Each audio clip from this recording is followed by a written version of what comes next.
দূর থেকে মনে হবে পাকা ধান ক্ষেত, আসলে তা নয়, ব্লাস্ট রোগে আক্রান্ত বিবর্ণ ধান গাছ।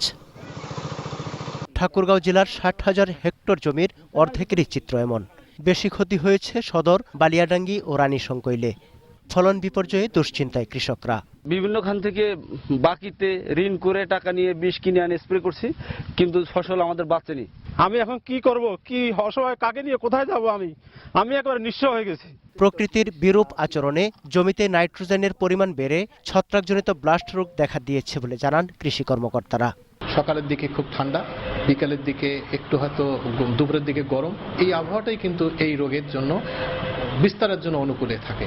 পাবনার আটঘরিয়ায় বোরো ধানে ব্যাকটেরিয়াজনিত বিএলবি রোগে আক্রান্ত হয়েছে বিস্তীর্ণ ফসলের মাঠ।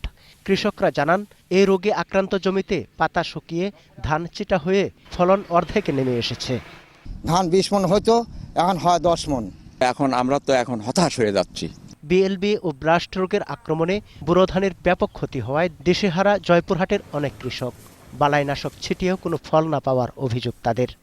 বিঘায় প্রতি ৫ থেকে ৬ মণ ধান আমাদের অলরেডি নষ্ট হয়ে গেছে, আর ১২-১২,৫০০ খরচ হয়ে গেছে। এই খরচটা আমরা কিভাবে পোষাবো? চুয়াডাঙ্গার ৪ উপজেলায় ব্লাস্ট রোগে আক্রান্ত হয়েছে অন্তত ৪০ হেক্টর জমির ধান ক্ষেত। সময়মতো কৃষি কর্মকর্তাদের পরামর্শ পাননি বলে অভিযোগ কৃষকদের। কৃষি অফিসার সে উপর লেভেল লোক, সে তো আসেই না। যদি মাঠ কর্মী একজন আমাদের এলাকায় আছে, তার কোনো পাত্তাই আমরা এই পর্যন্ত পাইনি। তবে অভিযোগ অস্বীকার করেছেন কৃষি কর্মকর্তা।